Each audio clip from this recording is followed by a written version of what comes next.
नमस्कार दोस्तों।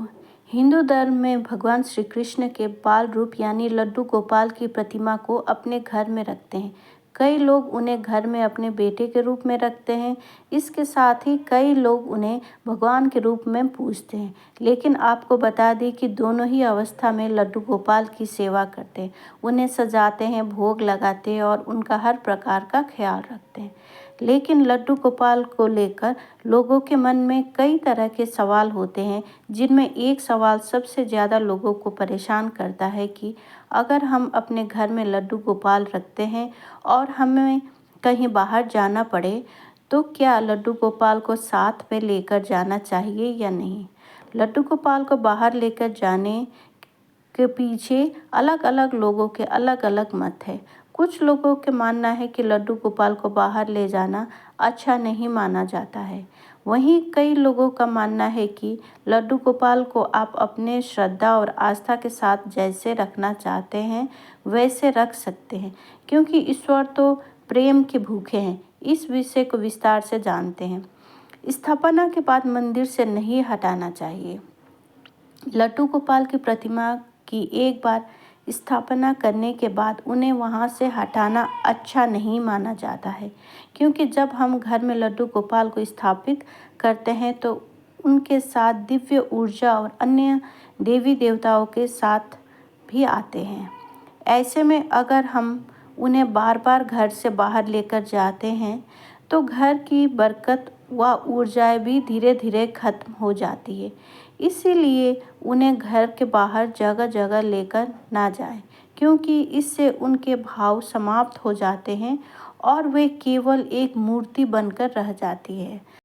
हाँ, लेकिन आप लड्डू गोपाल को कभी कभी पालने में बैठा सकते हैं।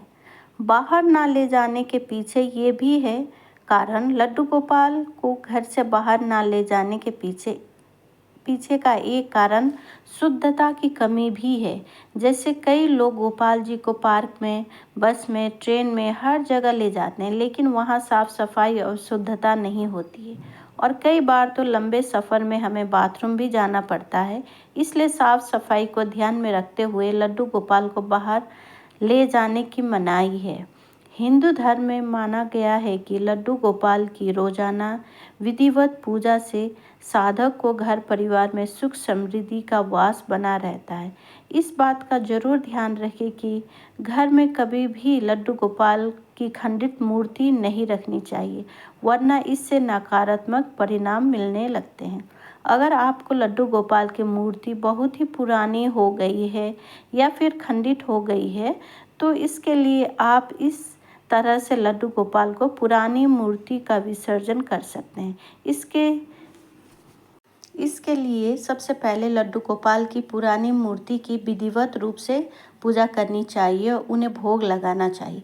इसके बाद हाथ जोड़कर लड्डू गोपाल से क्षमा याचना करें। अब आप मूर्ति को किसी साफ या पवित्र जलाशय, नदी आदि में विसर्जित कर सकते हैं। ऐसा करने से आपको पुरानी मूर्ति हटाने का दोष नहीं लगता और आप लड्डू गोपाल की नई मूर्ति स्थापित कर सकते हैं। लड्डू गोपाल के आसपास कभी भी टूटी फूटी मूर्तियां नहीं रखनी चाहिए। ऐसा करने से घर में नकारात्मक ऊर्जा का प्रभाव बढ़ने लगता है। इसी के साथ जहां आपके लड्डू गोपाल विराजमान हैं, वहां कभी भी गंदे कपड़े, जूते, चप्पल, झूठे बर्तन आदि नहीं रखने चाहिए। लड्डू गोपाल के सामने भोग भी ज़्यादा देर तक ना रखें। धन्यवाद दोस्तों।